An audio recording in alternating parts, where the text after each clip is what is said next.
Haleluya, puji Tuhan. Selamat hari Minggu, saudara. Selamat kita kembali beribadah, berjumpa di dalam hadirat Tuhan.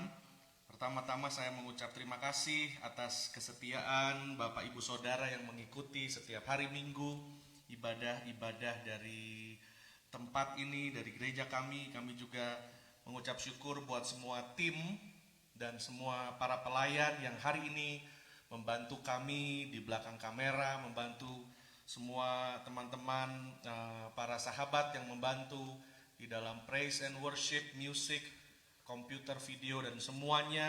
Kami mengucap syukur, saudara yang dikasihi Tuhan. Dan untuk itu pada siang hari ini, saudaraku, kita akan sama-sama melihat apa yang menjadi isi hati Tuhan, yang Tuhan ingin kita belajar, apa yang penting di dalam hidup kita, yang dapat benar-benar menolong dan membantu kita keluar dari hari-hari atau masa-masa yang sulit seperti ini, saudara. Nah, kita percaya, saudara yang dikasihi Tuhan, Tuhan senantiasa mendukung dan menyayangi kita, memimpin segenap keberadaan kita hingga saat ini. Dan untuk itu pada kesempatan hari ini saya mau mengajak saudara melihat mengenai iman di dalam padang gurun. Iman di dalam padang gurun.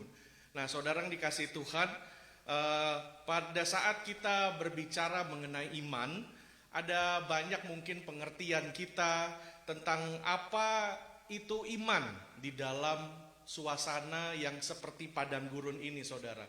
Saat-saat ini di mana semua orang harus memang stay at home, harus memang benar-benar segala sesuatu terbatas, walaupun ada beberapa tempat-tempat yang sudah mulai dilonggarkan, mulai kembali dibuka. Namun terus terang, saudara, hari-hari ini memang menjadi saat-saat yang tidak mudah dan tidak gampang. Mungkin banyak dari antara kita juga seperti merasa ada di padang gurun. Karena di padang gurun, saudara, segala sesuatu serba terbatas. Serba terbatas, termasuk apapun yang jadi kebutuhan kita serba terbatas. Air terbatas, makanan terbatas, bahkan situasi kering, panas, dan sangat tidak mengenakan, saudara.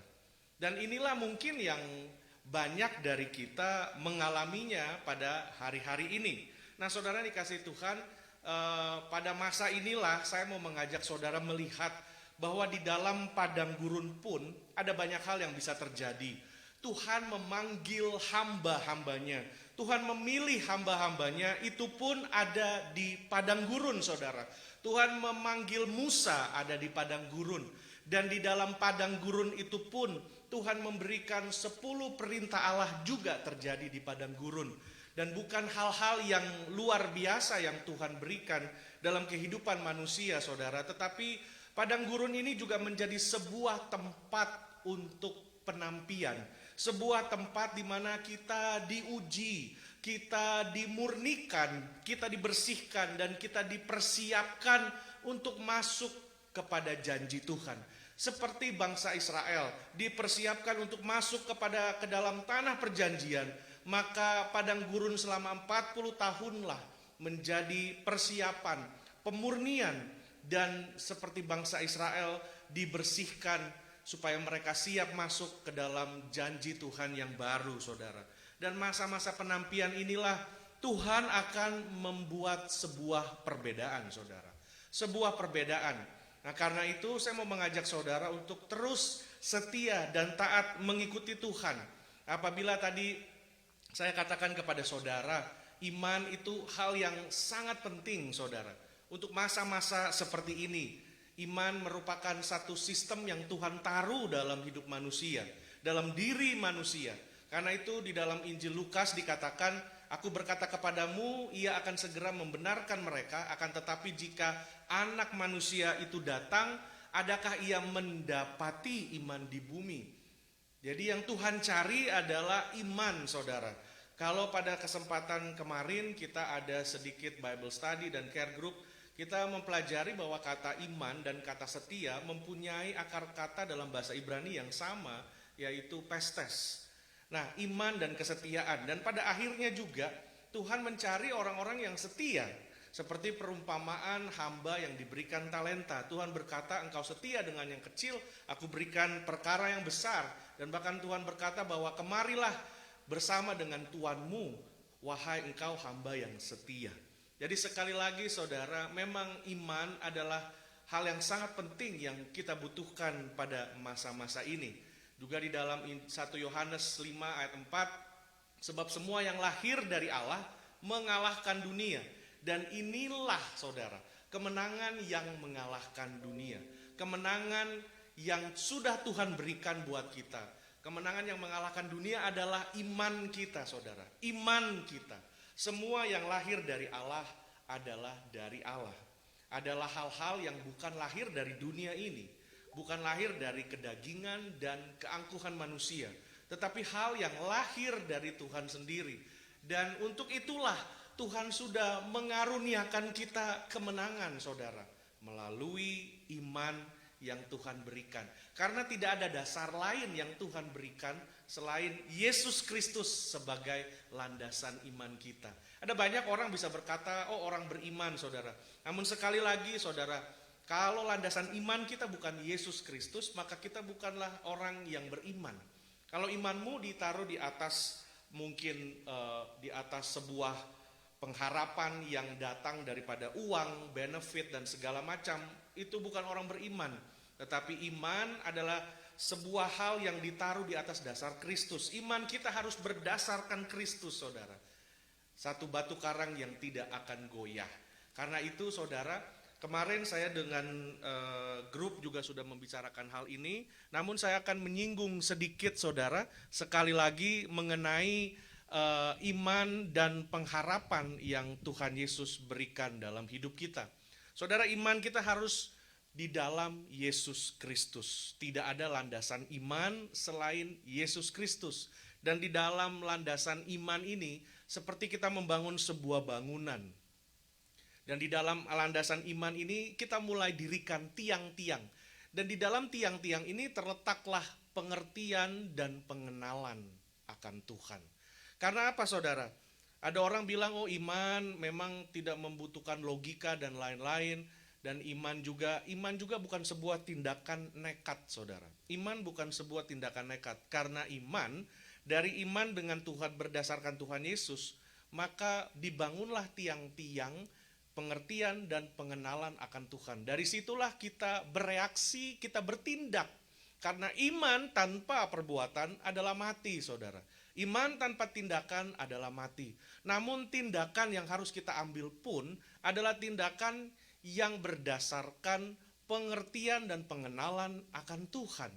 Kalau memang dalam saat-saat seperti ini kita harus menjaga segala sesuatu sebagai tindakan preventif, menjaga kesehatan, menjaga kebersihan, memakai mask, self distancing dan lain-lain, itu adalah sebuah tindakan yang berdasarkan pengertian dan pengenalan. Pengertian akan apa yang ada saat ini, pengertian dan sikap hati kita yang taat dengan pemerintah dan instansi yang terkait di dalam hal ini. Dari situ juga kita lihat bahwa atap rumah itulah sesungguhnya pengharapan kita. Kalau misalnya ada orang yang bertanya, Pak, saya mau mencari pasangan hidup saya yang baik, yang soleha dan lain-lain saudara. Atau saya mau beli rumah, saya mau punya pekerjaan yang baik dan lain-lain. Atau saya sudah bergumul dengan penyakit saya cukup lama. Nah, hal-hal ini saudara bukanlah sikap iman, tetapi hal-hal seperti ini adalah gambaran pengharapan dari seseorang. Pengharapan, dia berharap mempunyai pasangan hidup yang baik, mencari istri, mencari suami yang baik. Dia berharap bisa mendapatkan pekerjaan dan lain-lain. Itu harapannya. Harapan orang juga mau sembuh, mau dipulihkan dan lain-lain. Itu merupakan harapan. Tetapi harapan adalah berbeda dari iman. Karena definisi iman adalah bukti iman adalah dasar dari segala sesuatu yang kita harapkan. Jadi iman adalah dasar dari segala sesuatu yang kita harapkan. Yang kita harapkan itu yang di atas saudara. Dan bukti dari segala sesuatu yang belum kita lihat. Dan sekali lagi, segala sesuatu yang tidak kita lihat bukan berarti tidak ada. Amin saudara, bukan berarti tidak ada. tapi kita belum melihatnya.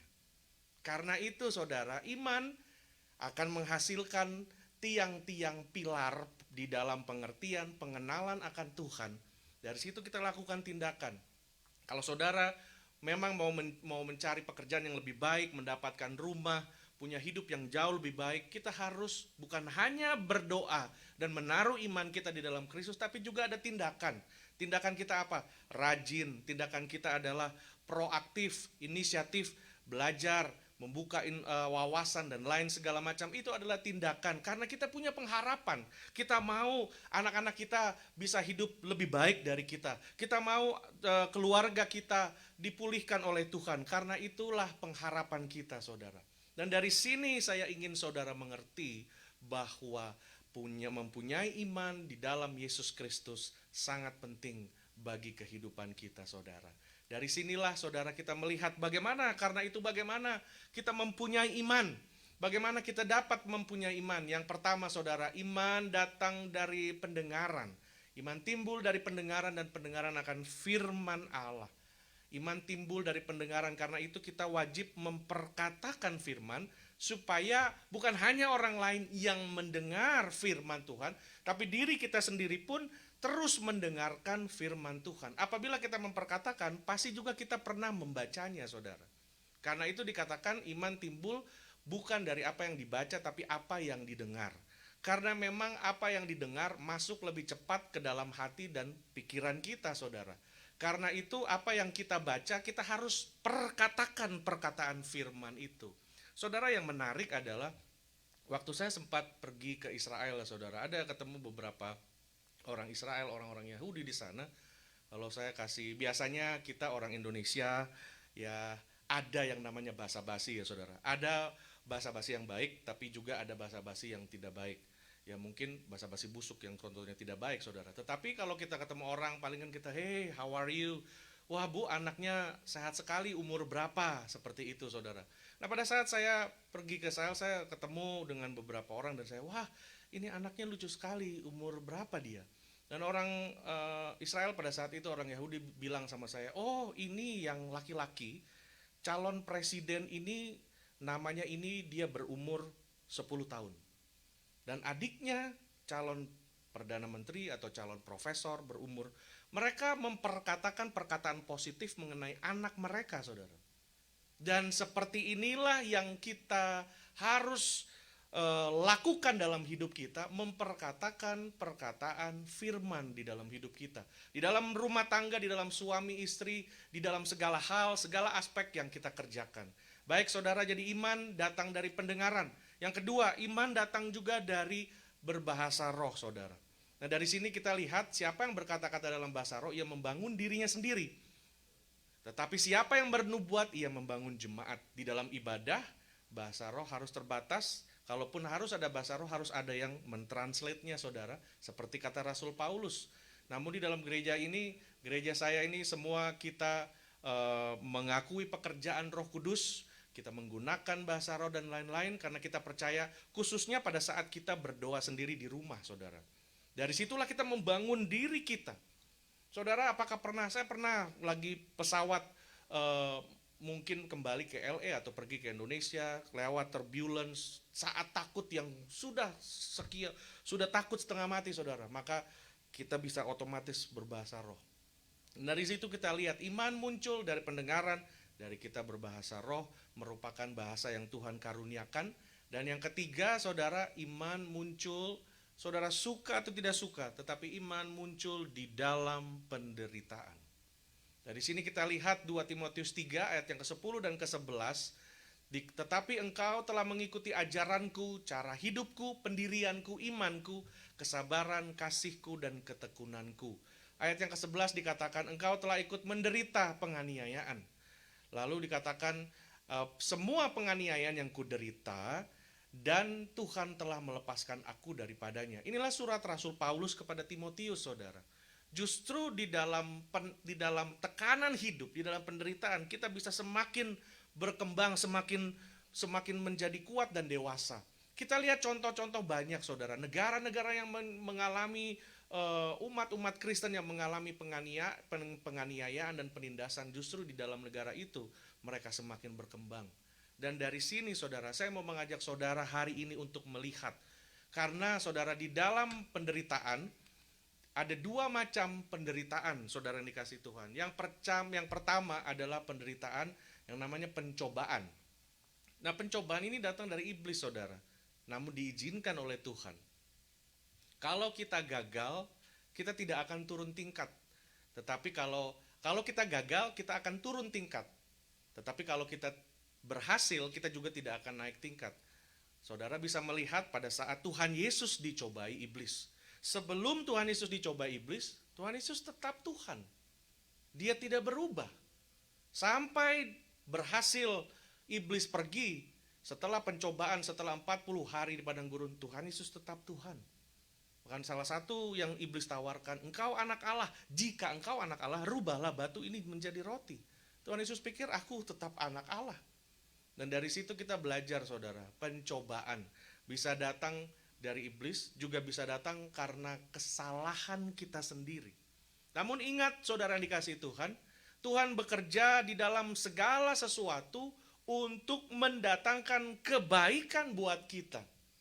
Jadi segala sesuatu yang mungkin kita anggap yang awalnya mungkin ada kesalahan kita, ada faktor dari luar dan lain-lain, tetapi apabila kita taat dan setia, kita berjalan terus bersama Tuhan, Tuhan akan ubah semua menjadi kebaikan. Saudara ingat apa yang dikatakan Yusuf. Yusuf mengatakan kepada saudara-saudaranya, engkau mereka-rekakan yang buruk, tetapi Tuhan mereka-rekakan yang baik. Tuhan mengubah semua itu menjadi kebaikan. Dari situ kita belajar saudara. Dan jenis penderitaan yang kedua adalah apa yang dinamakan ujian. Nah, sifat dari ujian ini saudara, kalau saudara pernah bersekolah dan kita ingat, ujian itu ada waktu. Ada waktu mulai, ada waktu berakhir.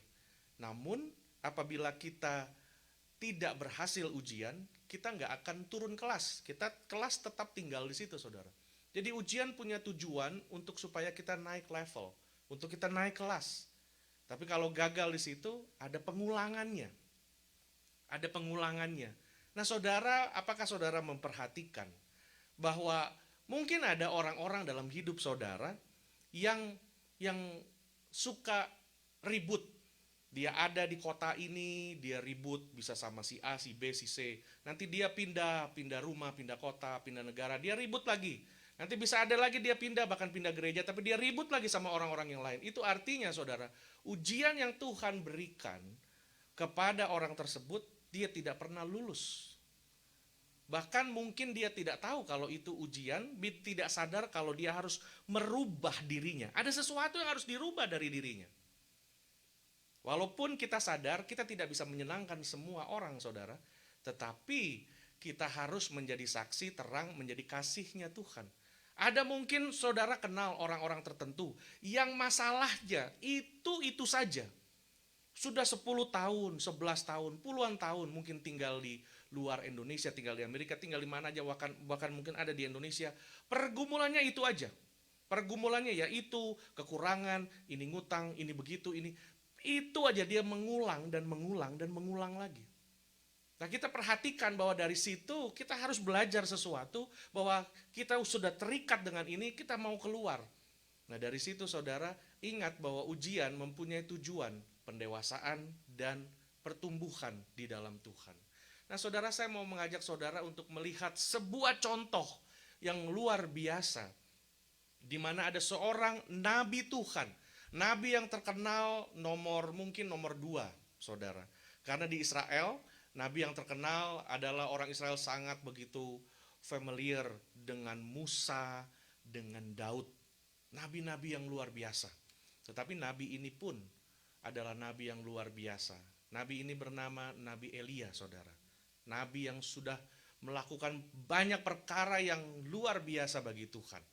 Nah jika saudara ada Alkitab di dekat saudara, atau saudara ada gadget yang ada Alkitab elektronik, aplikasi, silakan buka bersama saya, atau saudara bisa lihat screen di dalam layar saudara, 1 Raja-Raja 19, 1 Raja-Raja 19, ayat yang keempat sampai yang ke-21. Nah, saya nggak akan baca semua, saudara. Jadi kisah ini 1 Raja-Raja 19 ayat yang keempat sampai yang ke-21. Tapi saya akan mengajak saudara hanya melihat ayat yang keempat saja.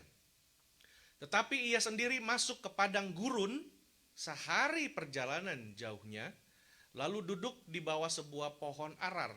Kemudian ia ingin mati, katanya. Katanya, cukuplah itu sekarang ya Tuhan, ambillah nyawaku. Sebab aku ini tidak lebih baik daripada nenek moyangku. Nah, saudara yang dikasihi Tuhan, ada seorang nabi Tuhan yang luar biasa. Elisa telah berhasil mengalahkan para nabi Baal. Para nabi Baal sekitar 450 banyaknya dikalahkan oleh Elia.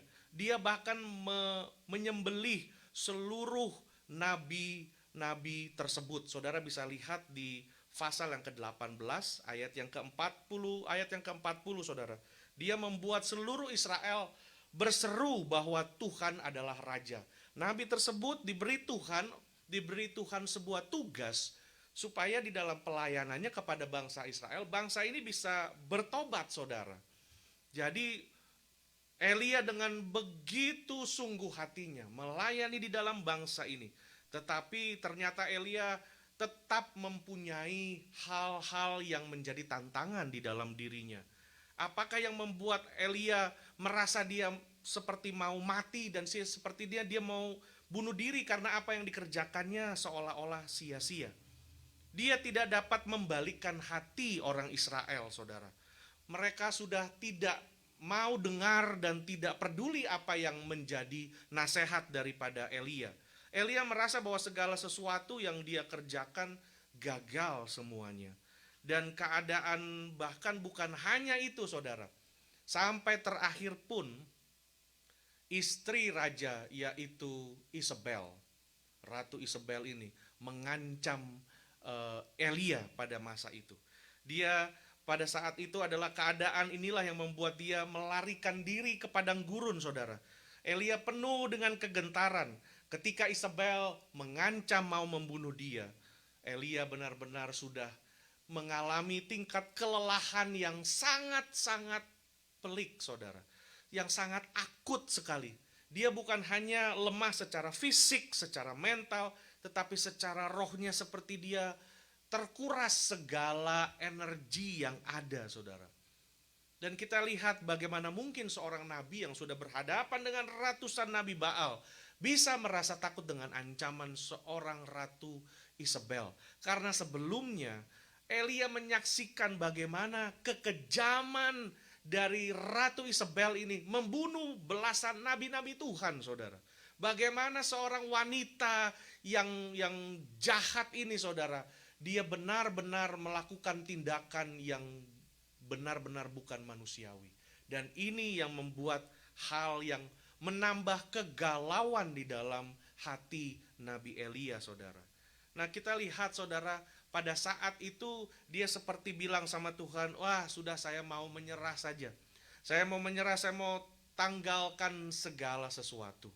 Namun dari situ, saudara, kita lihat bagaimana di ayat yang kelima dan ayat yang seterusnya, bagaimana malaikat Tuhan datang kepadanya, menyentuhnya dan berkata, bangun dan makanlah. Saudara, kita belajar bahwa di dalam setiap pergumulan kita, mungkin kita selalu merasa kita ini orang yang paling sengsara lah. Kita yang paling menderita, kita yang paling gak ada lagi yang seperti kita. Bahkan sampai ada lagu dangdut di Indonesia pun dengan berkata aku termiskin di dunia dan lain-lain. Kita cepat sekali merasa bahwa kita ini yang paling memang susah dan nelongso. Tetapi saudara, bagi Tuhan, Tuhan sudah berkata bahwa pencobaan yang kamu alami tidak akan melebihi kekuatanmu, saudara. Tuhan tahu kapasitas kita.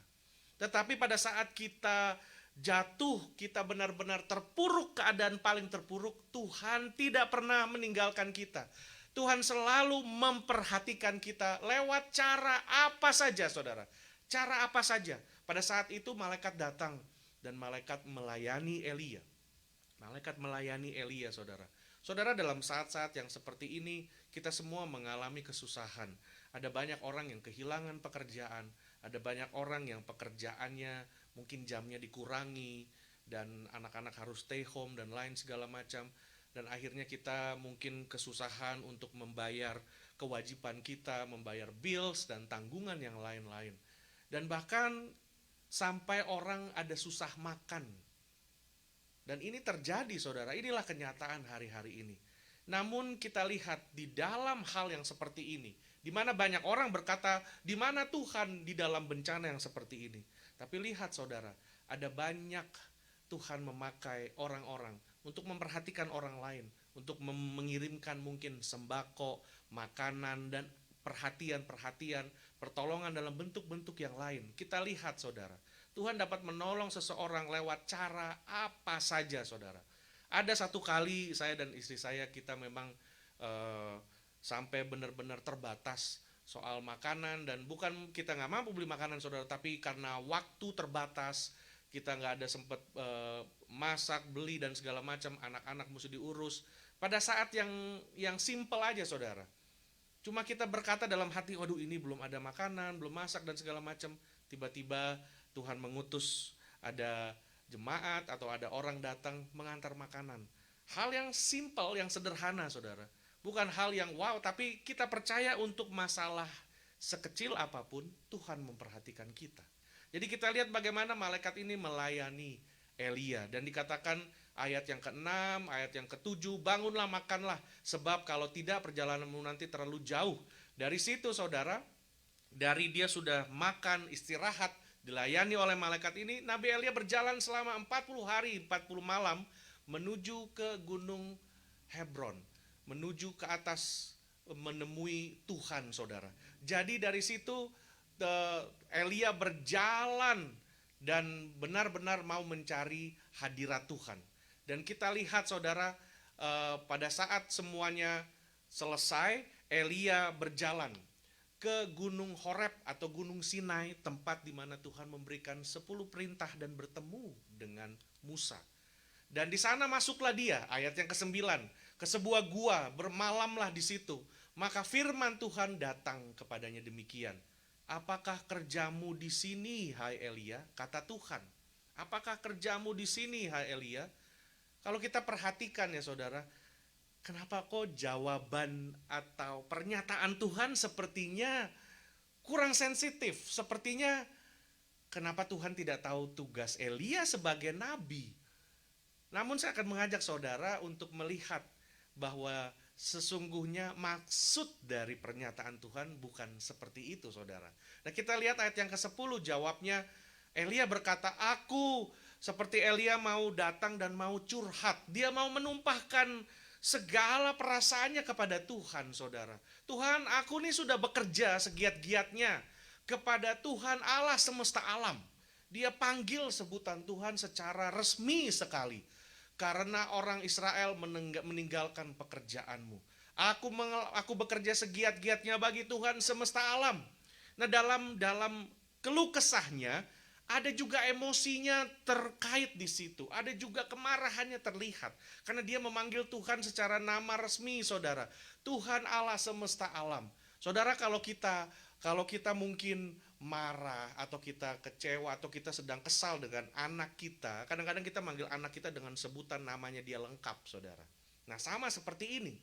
Jadi saat Nabi Elia berkeluh kesah, dia katakan, aku ini udah bikin banyak hal loh Tuhan, karena aku lihat orang Israel meninggalkan perjanjianmu, meruntuhkan mesbah-mesbah, dan membunuh nabi-nabi dengan pedang. Tinggal hanya aku seorang diri yang masih hidup. Bahkan sudah begitu pun mereka mau membunuh aku. Lalu firman Tuhan, oke, Elia, tenang dulu. Kamu keluarlah dan berdiri di atas gunung itu, di hadapan Tuhan. Maka aku akan melewatimu. Kejadian yang hampir sama dengan Musa, saudara. Musa mau melihat wajah Tuhan. Tetapi Tuhan katakan, Musa mungkin gak bisa lihat wajahku, nanti kamu mati. Kamu hanya bisa melihat belakangku saja. Nah, hal yang sama Tuhan mau kerjakan buat Elia. Elia, kamu keluar, berdiri di atas gunung itu. kamu akan lihat saya akan berlalu dari situ. Saya akan lewat. Lalu maka Tuhan, saudara dikatakan, maka angin besar dan kuat yang membelah gunung-gunung. Tiba-tiba angin kencang datang. Angin kencang sehingga bukit batu-batu yang ada itu terbelah, saudara. Angin kencang memecahkan batu-batu. Lalu tetapi tidak ada Tuhan di dalam angin itu. Dan sesudah angin itu datanglah gempa. Terjadi earthquake, goncangan yang begitu dahsyat. Tetapi dikatakan ayat yang ke-11, tetapi tidak ada Tuhan dalam gempa itu. Ayat yang ke-12, saudara. Dan sesudah gempa itu datanglah api. Api yang luar biasa, yang benar-benar menyambar. Tapi dikatakan, tetapi tidak ada Tuhan di dalam api itu. Dan sesudah api itu datang, datanglah bunyi angin sepoi-sepoi basah. Datanglah angin yang benar-benar yang sejuk, angin yang biasa aja, saudara. Dan dari sini segera sesudah Elia mendengarnya, ia menyelubungi mukanya dengan jubahnya. Lalu pergi berdiri di pintu gua itu. Maka datanglah suara Tuhan yang berbunyi, apa kerjamu di sini, Elia? Nah, saudara, saya mau mengajak saudara melihat apa yang terjadi pada saat itu, saudara. Apa yang terjadi pada saat itu? Elia sudah berusaha benar-benar melakukan banyak mujizat, saudara. Mengalahkan nabi-nabi Baal, melayani bangsa Israel tersebut. Tetapi kita lihat tidak ada pertobatan yang terjadi. Tidak ada pertobatan yang terjadi. Tidak ada sama sekali pertobatan yang terjadi, saudara. Dan kita lihat, saudara, bahwa dari apa yang Tuhan sudah lakukan di sini, Tuhan mau nyatakan sesuatu kepada Elia. Di dalam pelayanan Elia yang benar-benar luar biasa itu, saudara, tidak ada sesuatu yang terjadi. Kesimpulan yang bisa didapat adalah di dalam segala sesuatu yang sifatnya fenomenal, tidak ada satupun yang bertobat. Jadi mujizat tidak mendatangkan pertobatan. Mujizat belum tentu mendatangkan pertobatan. Itu kebenaran yang harus Elia pelajari. Dan kita harus pelajari saat ini, saudara. Dikatakan bahwa setelah itu di dalam hal yang luar biasa, angin besar, gempa bumi, api, semua ini, saudara. Kalau kita lihat kekuatan, orang bilang kekuatan dunia itu seperti yin and yang, ya, saudara. Ada kekuatan angin, kekuatan api, dan kekuatan hal-hal yang seperti itu. Manusia cenderung suka akan sesuatu hal yang sifatnya wow, yang besar-besar, yang dahsyat-dahsyat, senang sekali dan suka sekali. Saudara, kalau saya lihat sekarang, saya mau mengajak saudara melihat, ya. Bukan satu hal yang kebetulan kalau Tuhan izinkan bahkan pintu gereja bisa tertutup. Pintu dari bangunan gereja. Karena gereja tidak akan pernah tertutup. Saudara dan saya, kita ini gereja Tuhan. Walaupun ditutup, tetap ada kita bahkan sampai ke penjuru ujung dunia. Injil Tuhan diberitakan. Tetapi bangunannya, saudara, banyak yang kita ibadah jadi di rumah-rumah masing-masing. Nah, kita mesti melihat kenapa Tuhan izinkan ini. Saudara, sudah sekian lama mungkin Tuhan merasa muak. Karena di dalam hingar-bingar, di dalam segala kecanggihan, kalau kita lihat di Indonesia, wah ini Pak luar biasa KKR dari pendeta A, yang hadir sekian ratus ribu, yang hadir sekian juta, yang bertobat sekian ratus orang, sekian juta dan lain-lain. Sekarang bagaimana ya, saudara, kalau saya mau bertanya, kalau memang yang bertobat 100 ribu atau 1 juta, apakah pertobatannya itu pertobatan sungguh-sungguh atau tidak? Karena kalau pertobatan sungguh-sungguh pasti ada perbedaan di dalam kehidupan bangsa itu. Amin saudara. Pasti ada perubahan. Ada sesuatu yang berbeda di dalam kehidupan bangsa itu. Namun mengapa tingkat perceraian di dalam gereja semakin naik? Tapi kenapa kriminalitas dan segala hal yang buruk-buruk terjadi bahkan lebih tinggi? Kita perlu perhatikan ini juga saudara. Karena memang manusia kecenderungannya untuk melihat hal yang wow seperti itu. Pada saat Nabi Elia melakukan semua itu, bangsa Israel terpesona. Mereka melihat, waduh dahsyat luar biasa. Namun tidak ada pertobatan yang sungguh-sungguh. Tidak ada pertobatan yang sungguh-sungguh. Di situ dikatakan Tuhan seperti mengajari Elia, kamu berdiri sini, kamu lihat. Di dalam segala sesuatu ada angin besar di situ. Aku tidak ada di situ. Sekarang kita pikir, saudara kita semua tahu bahwa Tuhan maha hadir. Dia omnipresent. Waktu dulu saya masih jauh lebih muda saudara. Ada orang memang, wah saya pelayanan saya di anak-anak muda. Saya suka pergi ke clubs dan lain-lain di sana untuk menginjil dan lain-lain. Saya kadang-kadang pikir juga saudara ya. Tuhan memang bisa hadir di mana aja. Tapi Tuhan punya kemampuan untuk tidak hadir di tempat tertentu. Tuhan memilih untuk tidak hadir di tempat tertentu. Walaupun dia bisa.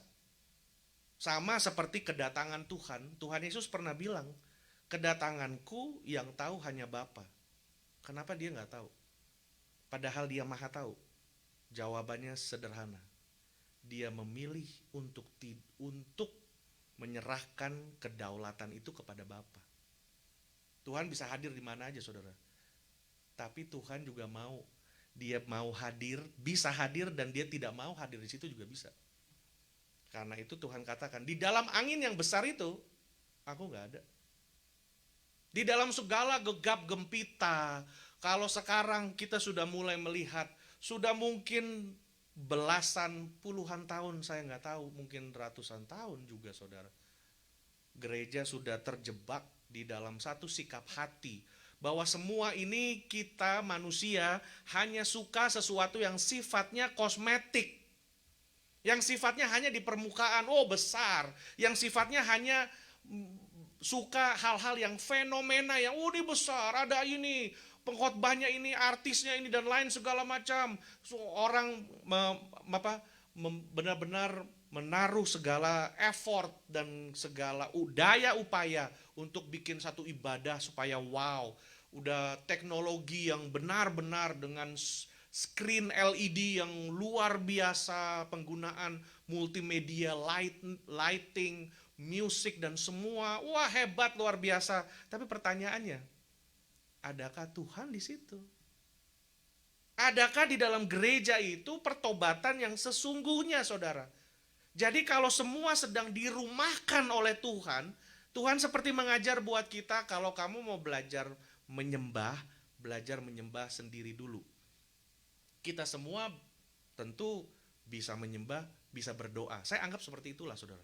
Orang kalau di dalam kelompok besar, orang bisa berdoa, bisa sama-sama berdoa. Walaupun kalau di doa malam sama-sama berdoa, ada orang-orang juga yang masih nyuri-nyuri, ngeliat-liat WA gitu ya, ada juga saudara. Jangankan doa malam, di gereja pun banyak. Jujurlah. Tapi inilah yang kenyataan kita hadapi saat-saat ini saudara. Tuhan sedang mau mengajar kita, kalau kamu mau menyembah Tuhan, mau belajar mengenal, belajarlah sendiri. Orang bisa berdoa di mana-mana secara corporate, bersama-sama, bisa duduk sama-sama berdoa. Tapi kalau dia masuk kamar suruh doa sendiri, 2 menit lebih, udah mungkin kurang dari 2 menit udah amin dulu saudara. Karena pikirannya udah kemana-mana. Belum tentu juga dia bisa ngomong apa sama Tuhan, udah gak tahu. Jadi saudara, Tuhan sedang, apa yang terjadi dengan Elia, dengan segala hal yang Tuhan mau nyatakan, di dalam angin besar ini aku gak ada, kata Tuhan. Habis itu gempa bumi, wah, Tuhan katakan di dalam gempa bumi juga itu aku gak ada. Di dalam api ini juga gak ada.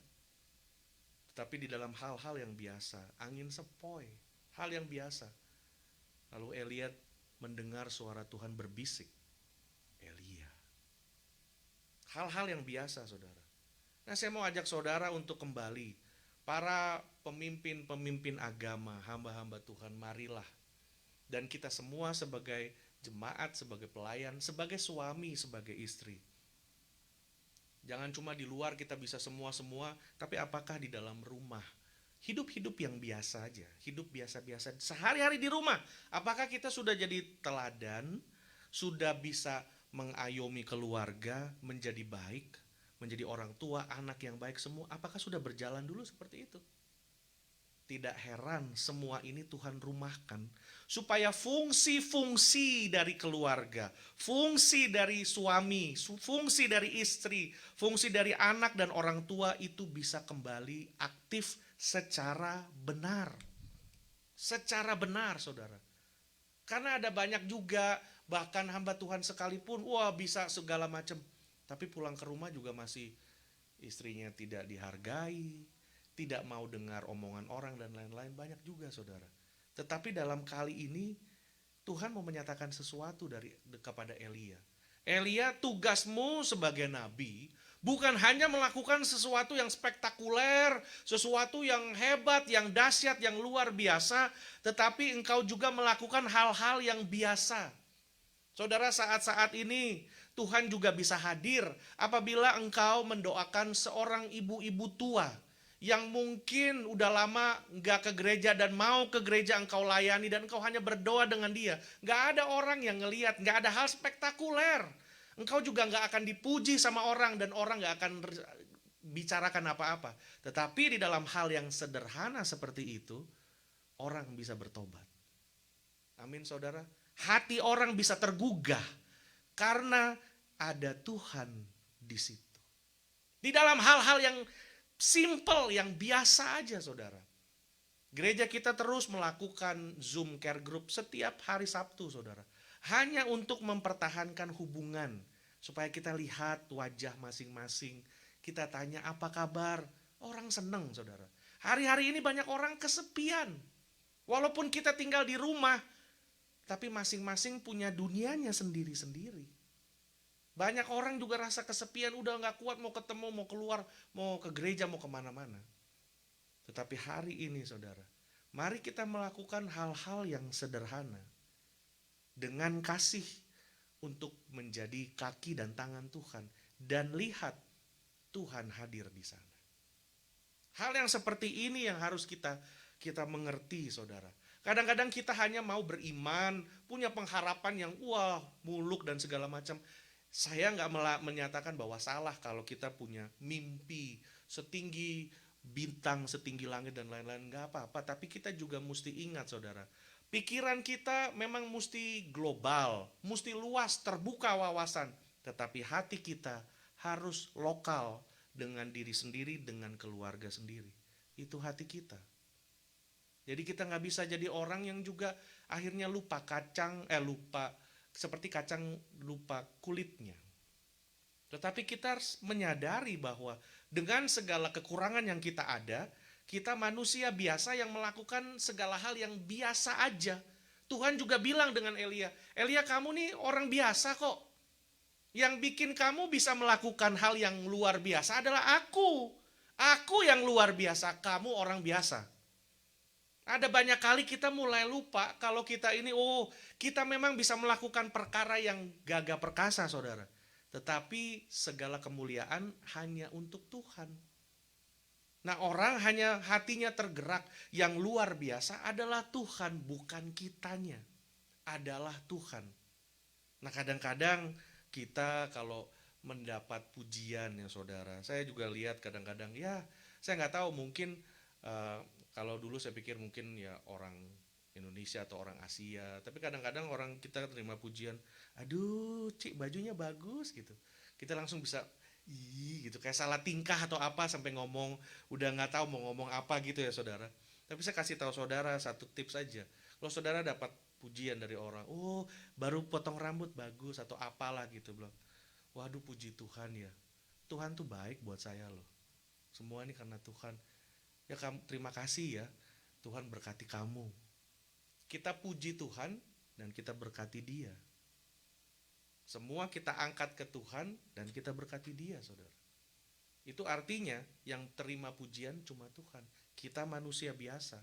Tuhan mau mengajar ini dengan Elia. Elia kamu nih hanya orang nabi biasa. Yang luar biasa saya yang memakai engkau. Nah, dari sini kita belajar saudara untuk mengembalikan semua yang Tuhan izinkan terjadi dalam hidup kita. Nah, kalau kita baca terus ya saudara, dari situ lalu dikatakan di ayat-ayat selanjutnya, apa kerjamu di sini Elia? Nah, di sini Tuhan bermaksud saudara mengatakan seperti ini adalah, Elia, kamu tahu tugasmu kan? Tugasmu tuh memberitakan Injilku, memberitakan kebaikan kasih daripada aku. Seharusnya engkau mengerti dengan apa yang aku pertontonkan pada saat ini. Dan itulah maksud Tuhan kepada Elia, mengingatkan kembali akan siapa dia saudara, dan siapa Tuhan di dalam hidup Elia.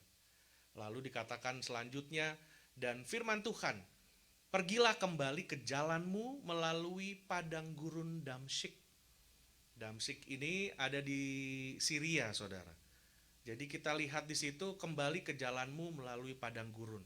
Saudara, selalu ada kata-kata padang gurun ya, kembali menuju jalanmu.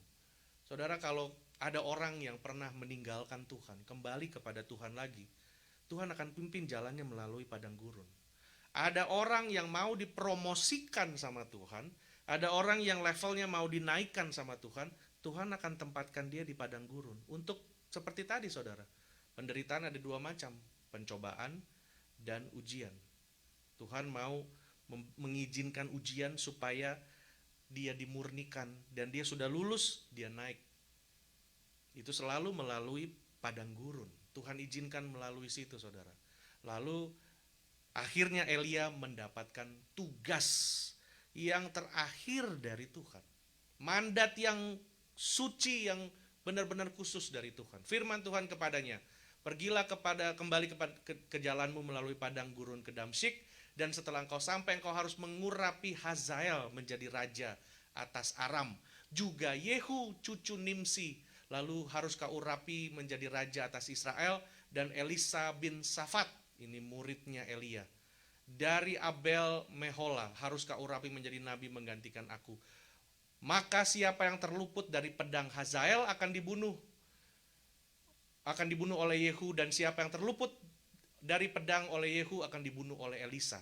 Maka siapa yang terluput dari pedang Hazael akan dibunuh oleh Yehu, dan siapa yang terluput oleh pedang Yehu akan dibunuh oleh Elisa. Itu ada, saya ketiknya dua kali, maaf ya saudara. Nah saudara, mengapa Tuhan mengatakan hal yang seperti ini? Tuhan mengerti kesukaran yang dialami Elisa.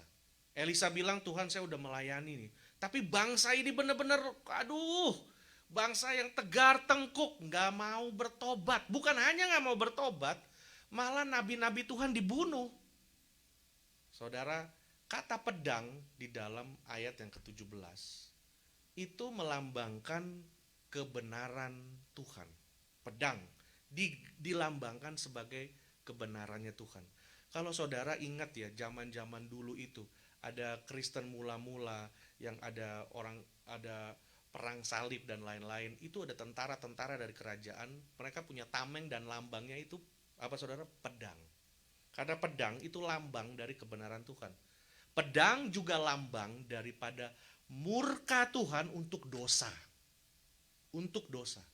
Karena itu semua menjadi tanggung jawabnya Tuhan, menjadi urusannya Tuhan saudara.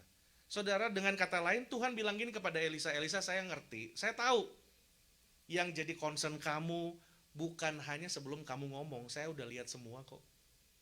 Tapi tenang aja, keadilan itu akan datang. Keadilan akan datang. Keadilan akan datang.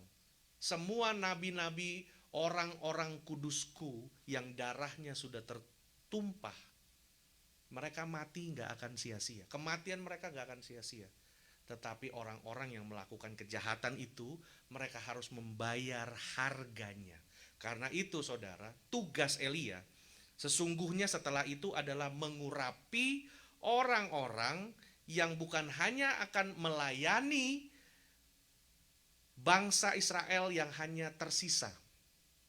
Nanti saya kasih lihat kepada saudara. Ayat yang ke-18 saudara lihat. Tetapi aku akan meninggalkan 7.000 orang di Israel. Saudara pernah dengar dan mungkin familiar dengan ucapan siapa yang terdahulu menjadi terkemudian, terkemudian menjadi terdahulu. Banyak yang dipanggil, sedikit yang terpilih. Itulah yang terjadi dari zaman perjanjian lama, saudara. Makanya ada Nuh yang diselamatkan oleh Tuhan. Itu sisanya aja. Dan kita hidup di akhir zaman ini, saudara. Makanya ada penampian. Nanti yang sisanya itu yang diselamatkan Tuhan. Tuhan katakan, oke, dari seluruh bangsa Israel, kusisakan 7.000 orang. Taruhlah saat itu ada 700.000, sekian persennya, saudara. Tapi dari situ pun, tugas Elia pada saat itu, dia mengurapi orang-orang ini untuk melayani dan melindungi dari bagian sisa yang terkecil. Melayani dan melindungi. Karena itu ada tulisannya di situ. Siapa yang terluput dari pedang Hazael akan dibunuh oleh Yehu. Itu ada berlapis. Tuhan punya plan A, plan B, plan C. Ada lapisannya. Makanya dikatakan siapa yang terluput dari pedang Hazael? Ada Yehu. Selain Hazael nanti ada Yehu.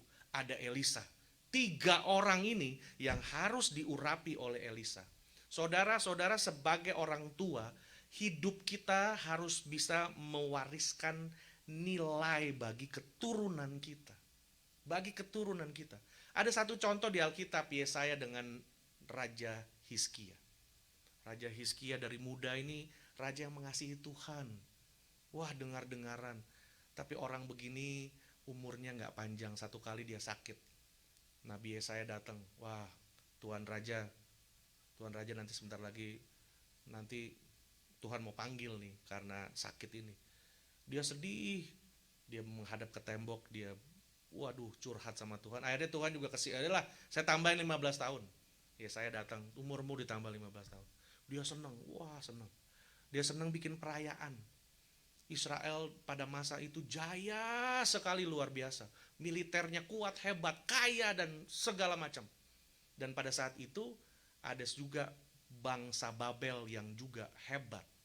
Pada saat dia merayakan itu, saudara, wah ucapan syukur. Dia undang semua, termasuk yang dia undang adalah utusan dari Babel. Nabi Yesaya datang, Tuanku, ini siapa aja kok rame ya? Kayaknya banyak orang penting nih. Nah, Raja Hizkia bilang, oh iya dong, saya undang orang-orang penting. Kamu tahu gak, ada dari Babel datang. Dari mana? Dari Babel. Waduh. Dan bukan hanya Hizkia memperlihatkan kerajaannya. Dia buka semuanya, ini simpan emas di sini, ini begini, ini begini. Semua diceritain tapi dia gak cerita tentang bait Allah. Yesaya udah bilang, kamu nih bodoh. Tapi itu saya bilang sama Tuhan, ini gimana ya? Akhirnya Tuhan bilang sama Yesaya bilang sama Hizkia, oke, kalau kamu memang menyesal ini, ya udah, ada kabar dari Tuhan. Mereka nggak akan menyerang engkau. Jadi pada masa engkau memerintah, engkau damai. Nanti yang diserang, mereka akan kembali pada saat pemerintahan dari anakmu. Langsung Hizkia bersorak, oh oke, yang penting zamanku adem ayem. Gak apa-apa, nanti anakku ya urusan dia. Ini contoh yang gak baik, saudara. Orang tua harus meninggalkan sesuatu yang baik buat anaknya. Jangan kesusahan dikasih kepada anaknya. Dalam saat ini pun kita concern dengan keadaan negara, keadaan ekonomi, segala macam bentuk kemudahan yang negara berikan, stimulus dan lain-lain. Saudara kalau mau hitung itu nanti generasi yang berikutnya itu. Dan inilah yang menjadi concern kita. Udahlah, kita gak bisa berbuat banyak untuk hal itu. Tapi yang dapat kita lakukan, kita berdoa dan kita menjadi contoh dan teladan, saudara. Kita menjadi contoh dan teladan. Dari situ Tuhan udah bilang dengan Elia, kamu mengurapi 3 orang ini, karena 3 orang ini akan menjadi guardians, penjaga, benar-benar. Dari situlah Tuhan menyatakan benar-benar kuasanya buat bangsa Israel, saudara. Dan dari situ pada saat Elia pergi, ini saya masuk bagian terakhir ya saudara. Pergi menemui Elisa. Pergi menemui Elisa pada saat itu. Nah sebelum itu tadi saya singgung berbicara mengenai sebuah sisa ini saudara. Tadi dikatakan 7.000 ya. 7.000 orang Israel. Bicara tentang suatu sisa. Yesaya 6 ayat 13. Ini bukan hanya ada di kitab 1 Raja-Raja, tapi di Yesaya 6 juga dicatat. Dan jika di situ masih tinggal 1/10 dari mereka, mereka harus sekali lagi ditimpa kebinasaan. Namun keadaannya akan seperti pohon beringin atau pohon jawi-jawi yang tunggulnya tinggal berdiri pada waktu ditebang, dan dari tunggul itulah akan keluar tunas yang kudus. Tunas yang kudus itulah Tuhan Yesus yang keluar dari keturunan Raja Daud oleh Rut kesetiaannya. Dari situlah saudara, semua ini ada di dalam gugusan yang tersisa sekitar 7.000 orang. Keluarlah tunas yang kudus Tuhan Yesus. Sebab sekalipun bangsamu hai Israel seperti pasir di laut, banyaknya namun hanya sisanya akan kembali. Yesaya 10 ayat 22. Juga Roma 11 ayat 4 dan Roma 9 ayat 27. Nah saudara, dari sini saya mau mengajak saudara melihat saudara. Memang bangsa Israel terpesona untuk pertama kalinya ketika Tuhan menurunkan api dan semua itu lewat pelayanan Elia. Namun sesungguhnya tidak ada komitmen dan disiplin untuk sungguh-sungguh mengikut Tuhan. Nah dari situlah saudara, saya mau mengajak saudara, kisah selanjutnya mengenai Elisa saya akan sampaikan minggu yang akan datang. Kan pada hari ini biarlah yang menjadi fokus kita saudara, bagaimana kita mau setia dengan Tuhan lewat segala perkara-perkara yang kecil. Karena memang Tuhan sedang, apa yang Tuhan nyatakan kepada Elia sungguh sebuah teguran, bukan hanya bagi gereja Tuhan, tetapi bagi setiap individu, setiap pribadi. Janganlah kita suka sesuatu hal yang wow, yang cenderung untuk mendapat pujian dari orang, dilihat orang dan segala macam. Tetapi marilah kita setia melakukan hal-hal yang sederhana, yang mungkin orang lain tidak lihat, tetapi Tuhan hadir di sana. Setia menjadi orang tua, menjadi anak-anak, menjadi anggota gereja, pelayan gereja. Jangan kita cepat merasa, wah saya hebat, saya bisa main ini, bikin ini, mengerjakan ini dan itu. Saudara merasa hebat, saudara Tuhan yang hebat, kita nggak ada apa-apanya saudara. Tuhan bilang juga buat Elia, kau manusia biasa, aku yang menjadikan engkau adalah Allah yang luar biasa. Saudara, biarlah dalam masa-masa ini kita berbalik kepada Tuhan. Kita merendahkan hati kita dan kita mengakui kekurangan kita di hadapan Tuhan. Sehingga kita bisa dipulihkan oleh Tuhan, saudara.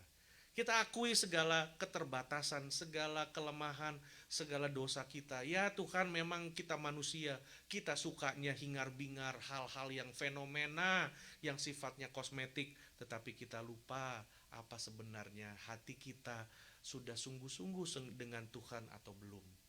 Dan biarlah saudara, sore hari ini saya mau mengajak saudara untuk kembali kepada Tuhan, mengalami hadirat Tuhan bersama-sama. Mungkin saya bisa minta Brother Yos untuk memetik gitar sedikit. Nah saudara, saya tahu saudara semua mendengarkan khotbah ini dari rumah saudara, dari tempat saudara, mungkin dari tempat saudara bekerja, mungkin ada yang di Amerika, ada yang di Indonesia, ada yang di mana-mana saudara. Namun biarlah pada kesempatan ini kebenaran firman Tuhan akan datang buat kita. Kalau tadi kita melihat bagaimana Nabi Elia melakukan perkara yang dahsyat luar biasa. Tetapi mari kita mau bersama-sama menerima nasihat Tuhan. Tuhan katakan, di dalam angin besar aku tidak ada di sana. Di dalam gempa bumi aku juga tidak ada di sana. Di dalam api yang besar aku juga tidak ada di sana, saudara. Saudara, sekarang konsep gereja menjadi sangat sederhana. Hanya kamera dan beberapa hal dan saudara bisa melihat. Kalau sebelumnya, waduh, seperti sebuah pertunjukan entertainment yang wow. Tapi Tuhan itu selalu baik, saudara. Tuhan selalu baik. Dia selalu memberi kesempatan buat kita untuk selalu kembali kepada Tuhan, kembali bertobat kepada Tuhan. Mungkin ada banyak kali kita juga suka mendengar pesan-pesan firman Tuhan dari hamba-hamba Tuhan terkenal dan lain-lain. Itu baik, saudara. Tapi jangan hanya berhenti di situ saja. Mari kita secara personal pribadi, kita baca ayat-ayat dan kita perkatakan perkataan firman. Karena iman muncul dari pendengaran akan firman Allah. Mari kita berdoa secara sendiri pribadi. Belajar kembali untuk berdoa. Belajar kembali untuk bersaat teduh. Mungkin selama ini kita sudah jauh lebih sibuk, jauh lebih occupied melakukan apa saja. Tetapi biar hari ini kita mau kembali kepada kaki Tuhan. Saudara mungkin pernah kecewa, saudara pernah menderita, saudara pernah merasakan hal-hal yang pahit dalam hidup saudara. Saya mau katakan kepada saudara, Tuhan mengerti, Tuhan tahu akan semua itu. Dan dia juga merasakan, dia bukan hanya Tuhan yang tahu, tapi Tuhan yang merasakan penderitaan kita. Karena itu marilah kita mau datang dan kita mau bawa isi hati kita kepada Tuhan. Dan kita katakan, Tuhan, aku mau sungguh-sungguh, aku mau lebih mengenal Engkau. Aku mau hidupku dipulihkan. Karena bagi Tuhan tidak ada hal yang mustahil. Mari saudara kita tundukkan kepala bersama-sama. Kita datang, kita mengucap syukur, kita berdoa pada sore hari ini. Tuhan, Engkau Allah yang ajaib, Allah yang luar biasa.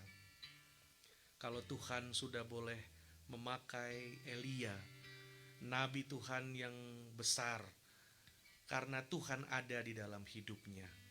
Dengan segala pengalaman pelayanannya Tuhan, dan firman Tuhan yang mengingatkan kami pada hari ini, bahwa pada saat Elia putus asa, pada saat Elia benar-benar depresi, mengalami satu kegalauan sehingga dia merasanya mau mati.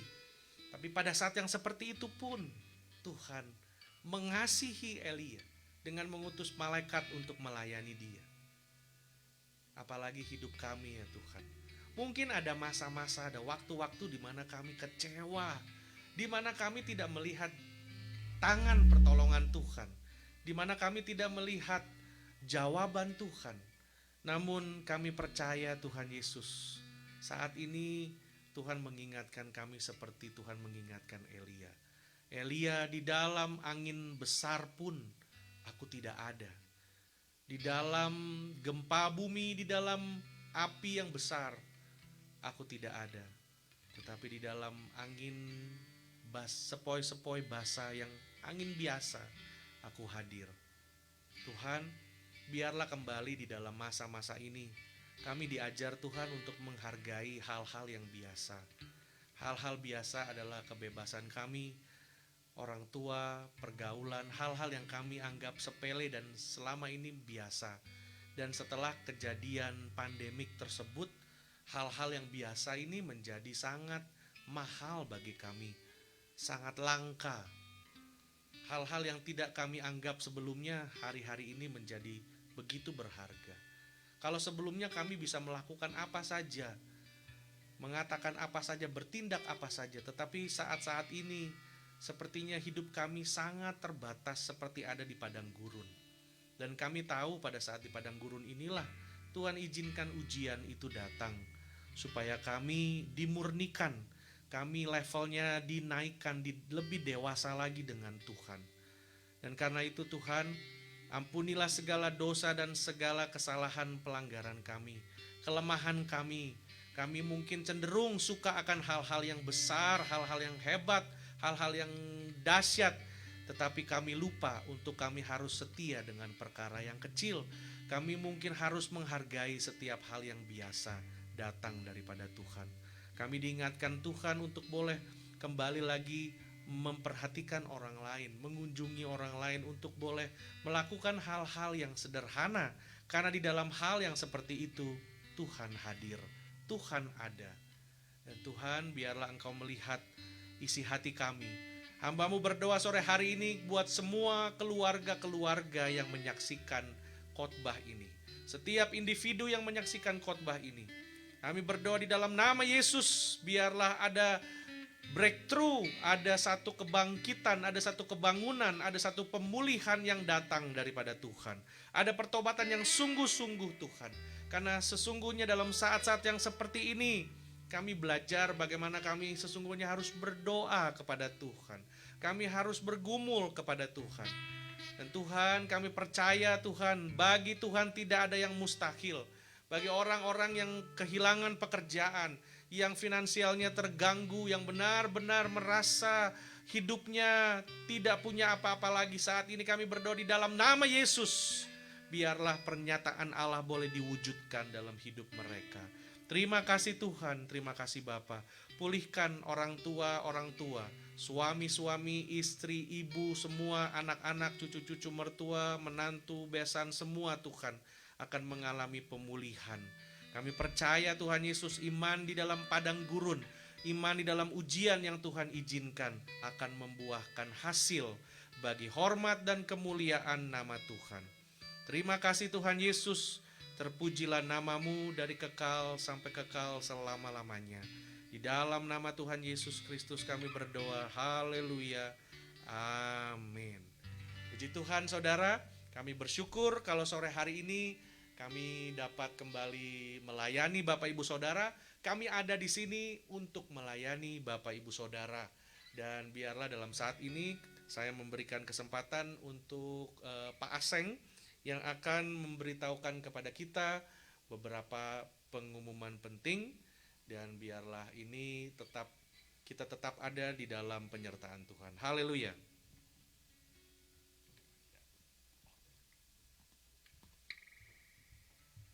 Selamat sore saudara-saudara semua. Kita kembali diberkati oleh firman Tuhan yang luar biasa, iman di dalam padang gurun. Dari firman pada hari ini kita mendengar dari Pastor Sami kalau Elia mendengar Tuhan, yang dimana Tuhan melakukan banyak kejadian-kejadian untuk Elia. Di dalam gempa bumi, di dalam api, di dalam angin yang dahsyat, tapi Tuhan tidak ada. Beberapa waktu yang lalu saya share sama saudara-saudara tentang kita sebagai pengikut Kristus, supaya jangan terlalu gampang untuk membawa nama Tuhan, tetapi kelakuan kita, kehidupan kita tidak sesuai dengan apa yang Tuhan mau kita lakukan. Karena seperti itu Tuhan tidak ada. Tetapi jadi angin yang sepoi-sepoi yang dimana Tuhan itu ada. Karena membawa nama Tuhan dan kelakuan yang tidak sesuai dengan apa yang kita lakukan, Tuhan tidak ada bersama kita. Lakukan hidup kita seperti apa yang Tuhan kita mau, seperti apa yang Tuhan mau kita menjadi light and salt for the world, di mana kelakuan kita yang determine, di mana orang bisa melihat ada Tuhan di dalam kita. Saya kembali memberikan pengumuman kepada saudara-saudara. Kita akan melakukan memulai ibadah kembali pada Juni tanggal 7. Karena Presiden Donald Trump telah announce bahwa gereja adalah essential, dan praise the world, praise God for that. Jadi kita akan tetap melakukan social distancing. Saudara-saudara dianjurkan untuk membawa mask supaya kita semua practice social distancing. Juga setiap hari Sabtu kita melakukan care group dengan Zoom. Jadi saudara-saudara kita undang untuk supaya bisa ikut di dalam care group kita. Kita juga tetap melakukan doa setiap hari Rabu jam 8. Andai kata saudara-saudara ingin ikut di dalam doa di dalam masa wabah virus ini, supaya kita selalu diprotect, dilindungi oleh Tuhan. Dan berikutnya, jika saudara-saudara tertarik atau terpanggil untuk memberikan perpuluhan, saudara-saudara bisa masuk di dalam faithfulfic@gmail.com, dan saudara-saudara bisa memberikan perpuluhan melalui Venmo atau Zelle. Kembali, faithfulfic@gmail.com, atau Venmo, atau Zelle.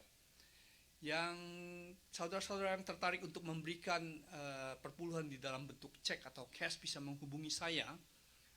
Nomor telepon dan saudara-saudara bisa menghubungi saya melalui nomor telepon yang tertera di dalam slide ini, atau juga bisa menghubungi Pastor Sammy untuk memberikan perpuluhan Anda melalui cek atau cash. Dan seperti biasanya, diberkatilah saudara-saudara yang mendengarkan firman Tuhan pada hari ini dan juga tekun di dalam melaksanakannya. Saya kembali berikan kepada Pastor Sammy. Thank you. Happy Sunday. Ya, haleluya. Terima kasih saudara yang dikasih Tuhan. Kita mengucap syukur atas semua kebaikan Tuhan. Kita seperti tadi Pak Aseng umumkan bahwa setelah semua proses dan gereja kita ada di County San Bernardino, dan setelah lewat semua proses apa yang menjadi update dari instansi, pemerintah dan lain segala macam, maka pada tanggal 7 Juni kita akan buka kembali pintu gereja. Dan sesungguhnya ada banyak gereja di bawah San Bernardino dan Riverside yang sudah buka dari sejak 31 Mei, karena memang mereka memutuskan dan melihat timingnya. Dan namun kita 1 minggu setelah itu, karena juga kita akan ada perjamuan kudus, jadi kita akan mengadakan perjamuan kudus. Nah, hal tersebut saudara, bagi saudara yang memang belum merasa convenient untuk datang, silakan tinggal di rumah. Silakan tinggal di rumah. Gereja memang terbuka untuk melayani. Kita juga tidak mau menjadi satu batu sandungan dan lain-lain, namun di dalam gedung gereja ini terbuka, kita mengikuti semua protokol yang sudah ada seperti physical distancing, mask, hand sanitizer dan lain-lain. Kita juga terus akan tetap membersihkan gereja sebelum kita masuk dan setelah kita meninggalkan gedung gereja ini.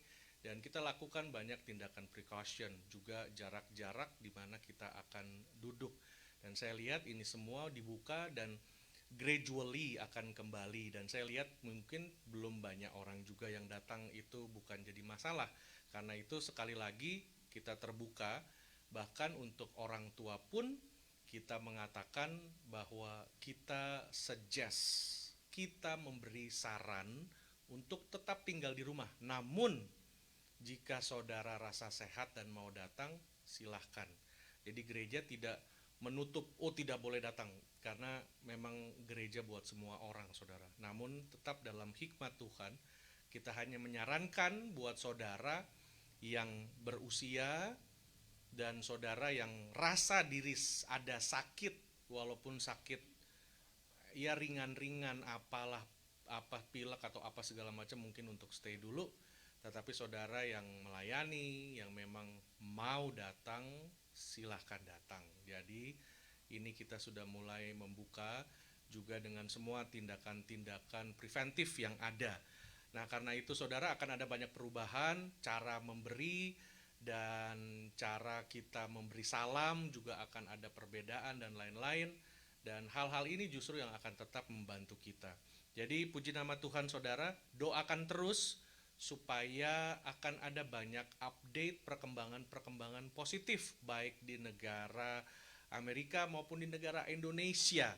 Nah, saya berdoa juga buat negara Indonesia, walaupun sempat ada di Indonesia dengan segala hal seperti memang Indonesia terserah, tapi kita berdoa supaya sikap bangsa ini dan rakyat semua bisa ada di dalam perlindungan Tuhan sampai lewat wabah tersebut. Dan berdoa buat semua pimpinan negara, pimpinan instansi departemen kesehatan dan lain-lain. Nah, kita percaya saudara semua ini buat kebaikan kita bersama. Nah, setelah itu juga saya mengucap terima kasih bagi Bapak Ibu Saudara yang sudah setia tetap memberi persembahan, perpuluhan, ucapan syukur baik melalui online, Venmo atau Zelle, atau juga cek dan cash yang langsung diberikan kepada Pak Aseng atau kepada saya, kami mengucap syukur. Dan kita tahu memang saatnya semua orang mengalami kesulitan, tetapi kita percaya bahwa orang yang mengandalkan Tuhan tidak pernah ditinggalkan Tuhan. Puji Tuhan, terima kasih buat saudara-saudara yang sudah mensupport ibadah online ini juga, dari semua persiapan yang ada, bahkan orang-orang yang melayani musik dan multimedia semua pada saat ini, kita mengucap syukur. Nah, saya mau ajak saudara lihat dari kamera.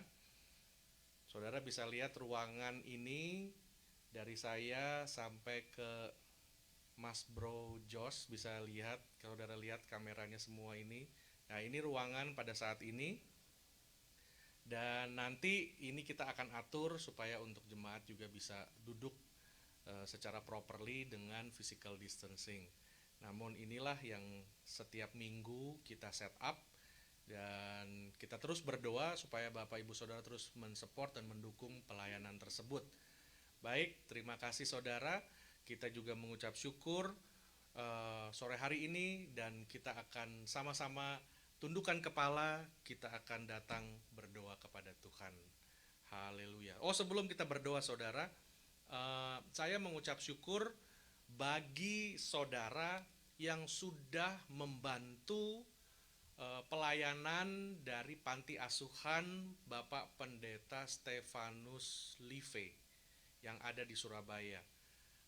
Kita mengumpulkan dana dari jemaat dan dari gereja, dan berhasil mengumpulkan dan mengirim kepada mereka sejumlah uang yang sudah membantu mereka, saudara.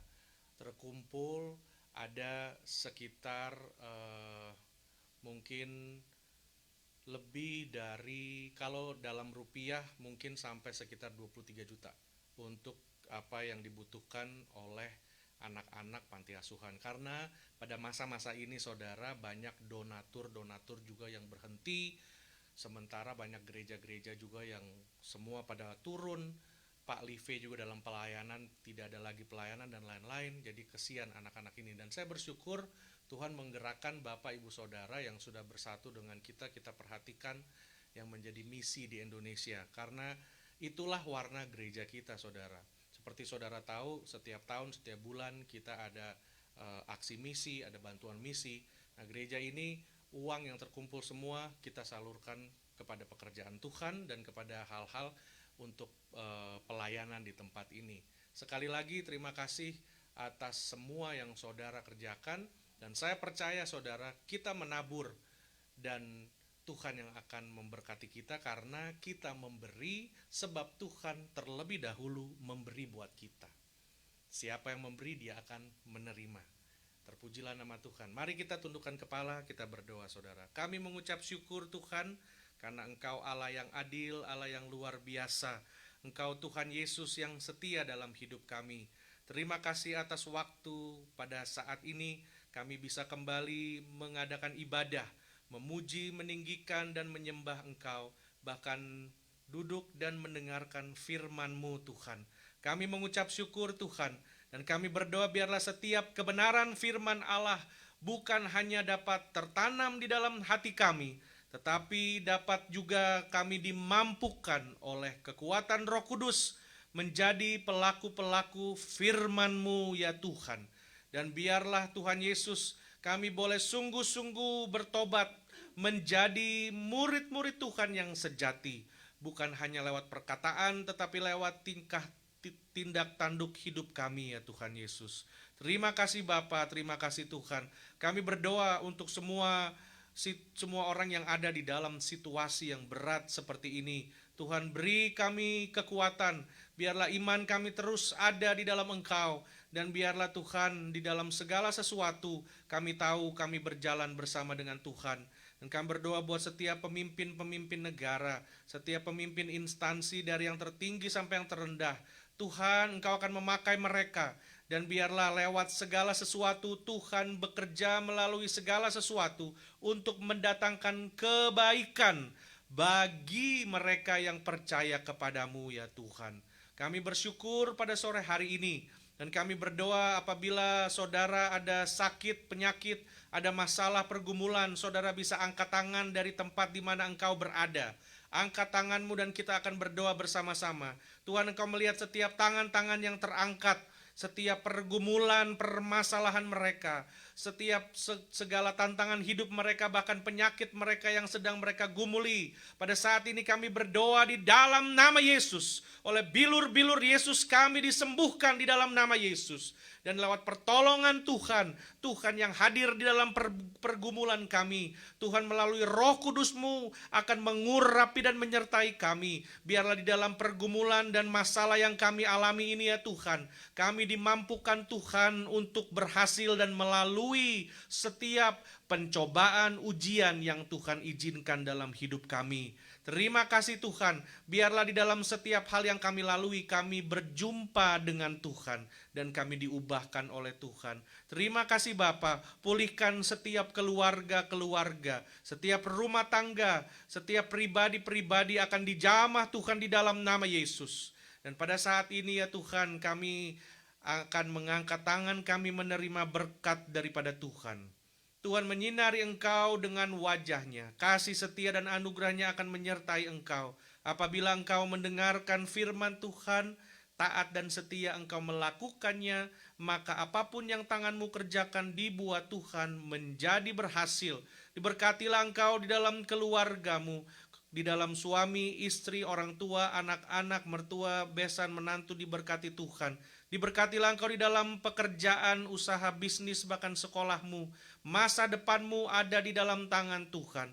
Dan biarlah berkat Abraham, Ishak dan Yakub akan membuat engkau naik dan bukan turun, menjadi kepala dan bukan ekor. Dan biarlah pimpinan, penyertaan, dan pengurapan lewat Roh-Nya yang kudus akan menyertai dan memperlengkapi kita dari sore hari ini sampai Tuhan Yesus datang kedua kali Maranatha. Di dalam nama Tuhan Yesus Kristus, haleluya, amin. Puji Tuhan saudara, selamat hari Minggu, Tuhan Yesus memberkati. Sampai kita ketemu minggu yang akan datang, haleluya.